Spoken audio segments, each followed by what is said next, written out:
Iglesia en formación. Hechos 5, 12 al 42. Luego de la milagrosa muerte de Ananías y su mujer Zafira, debido a haber tratado de mentir al Espíritu Santo, los seguidores de Cristo enfrentan dos frentes de temor. En primer lugar, vemos la persecución de los gobernantes judíos, liderados por los saduceos, que busca aplacar la predicación del Evangelio y la enseñanza de los apóstoles por medio de la represión, la intimidación y la cárcel. Por otro lado, la muerte de los miembros de la iglesia en manos de su propio Dios había causado gran temor en el pueblo, de modo que los de afuera, o sea, los no creyentes, no querían juntarse con los apóstoles y creyentes. Pero las obras de Dios continuaban por medio de los apóstoles. La palabra se predicaba. La gracia y sanidad de Dios era distribuida abundantemente entre el pueblo. Hechos 5, 12 al 14. Y por mano de los apóstoles se hacían muchas señales y prodigios en el pueblo, y estaban todos unánimes en el pórtico de Salomón. De los demás, ninguno se atrevía a juntarse con ellos, mas el pueblo los alababa grandemente. Estos versículos me hacen pensar en la iglesia actualmente y nuestra facilidad para alejarnos del Señor. Es como un contraste.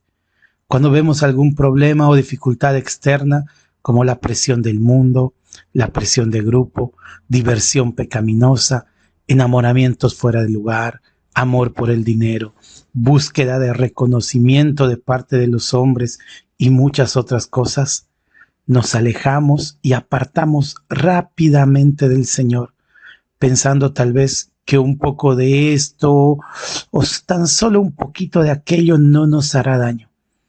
Sin embargo, nos deslizamos fuera de la comunión de Dios y la comunión con los hermanos. Acá ocurre algo sumamente interesante.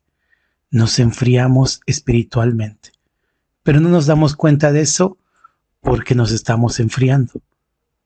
Más me enfrío, menos sensible estoy. Entonces me sigo enfriando y no me doy cuenta. Las oportunidades de congregarnos las vemos como obligaciones, nos pesan. No nos agrada escuchar un mensaje o escuchar alabanzas, ni hablar de leer la Biblia y mucho menos de orar. Lo peor es que nos damos cuenta tarde. Así que si algún hermano te comenta algo al respecto, escucha, abre tu oído. Si aún tenemos sensibilidad a la palabra de Dios, reflexiona, cambia tu actitud, pide perdón y vuelve al Señor. Es más triste cuando el desánimo y la presión viene de dentro de la iglesia. Un conflicto con algún hermano, un líder que decepciona, alguna disputa no aclarada, un maltrato recibido, una mirada fuera de lugar, un comentario hiriente, una actitud que no me agrada. Todo esto, incluso solo un saludo no recibido o mal dado, a veces es el inicio de la raíz de amargura o la gota que colmó el vaso y nos apartamos. Es simple resumir esto en la popular frase que debemos mirar a Jesús y no a los hombres, pero el daño está hecho y el dolor persiste o está creciendo en nuestro corazón. Mucho más inentendible aún los casos en los cuales nos alejamos del Señor por cosas que están completamente fuera del control humano, como enfermedades inesperadas, sin motivo alguno, accidentes graves o incluso la pérdida de un ser querido. Cosas que solo están en el control de Dios y bajo su soberanía.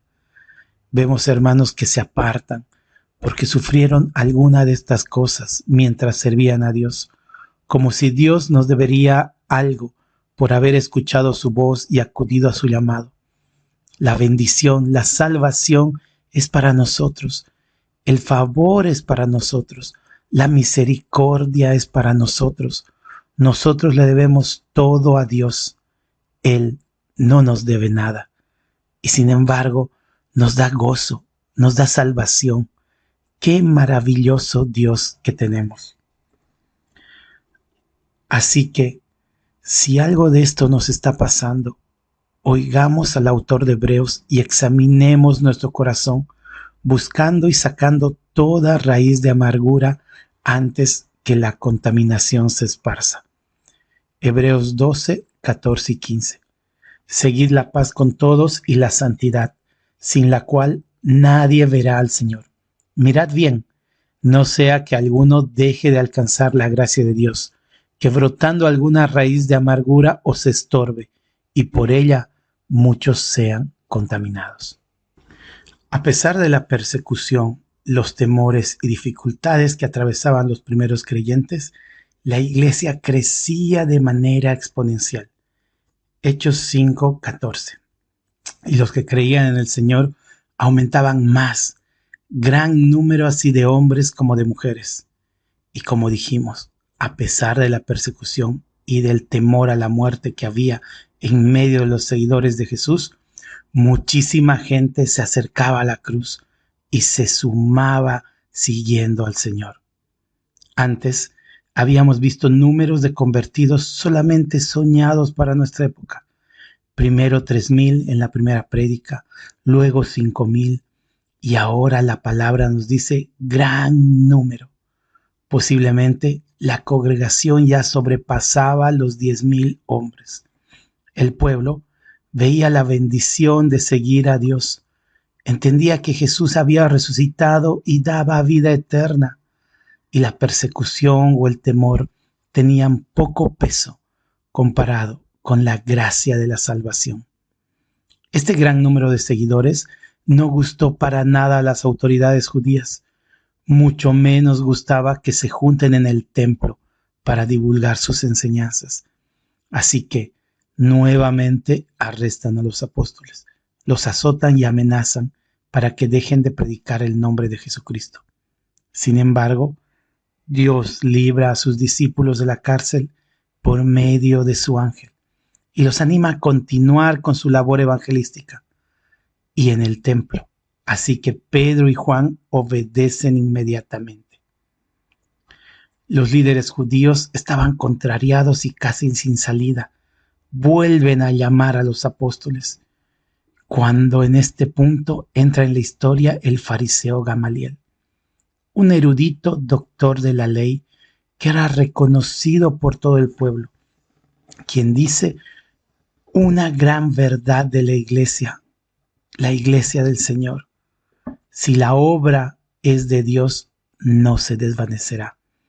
Hechos 5, 34 al 39. Entonces, levantándose en el concilio, un fariseo llamado Gamaliel, doctor de la ley, venerado de todo el pueblo, mandó que sacasen fuera por un momento a los apóstoles.